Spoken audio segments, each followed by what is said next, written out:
Hello and welcome to this video demonstration. Today we will dissect an owl pellet together.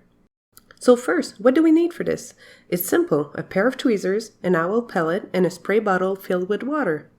To help with the dissection, we will start by spraying our pellet. This is my first time dissecting a pellet, so I sprayed it all around, but honestly I could have been much more generous. You might prefer to actually follow the advice to soak the pellets in advance, although that might make things a little messier.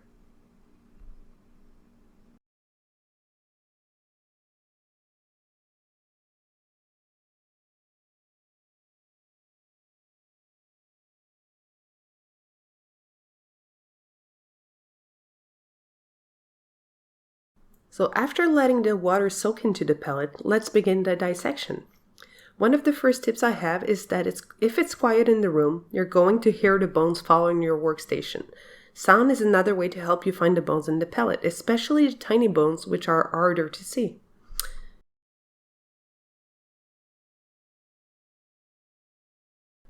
So the dissection took me about an hour to finish. It's a huge pellet. I took one of the larger ones we have at Funique.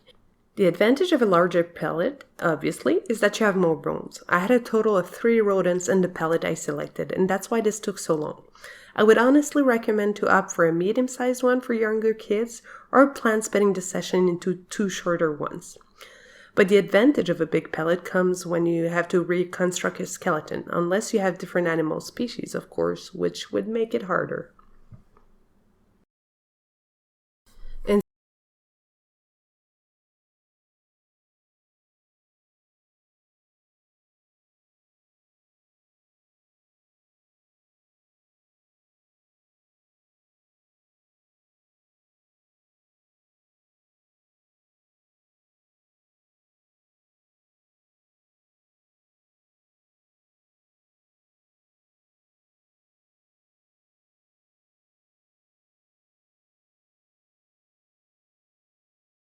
And so here I find the first skull. It's a rodent skull that you can immediately identify because of the teeth, which are much more orange compared to the other bones.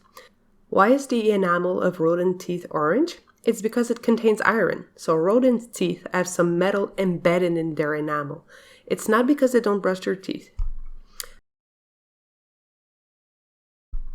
As you can see, now that we've progressed pretty well, we end up with as much hair as bone.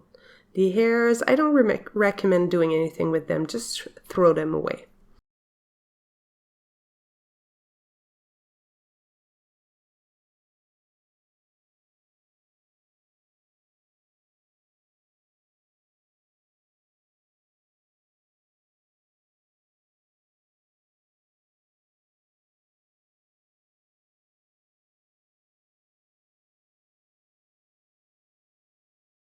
So here we are near the end of the dissection. We have found a lot of bones, about 100.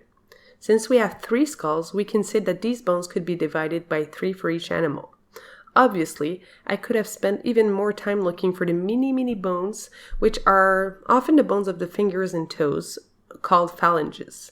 These are tiny and very difficult to find, but I only kept enough to be able to reconstruct a complete skeleton.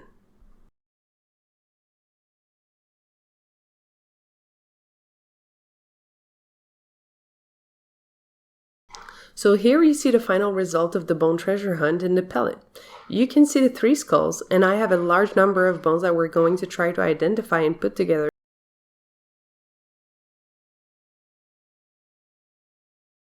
And here is our complete skeleton. We have the maxilla beside the skull, the shoulder blades, which were quite hard to find because they're very thin and fragile, and all the other bones, the ribs, the vertebrae, etc. The vertebrae placement is a bit of a guess because it would require a lot more study in order to put them in the right order, but I did find some vertebrae with a hole that seemed to go in the neck region. Thank you and see you next time!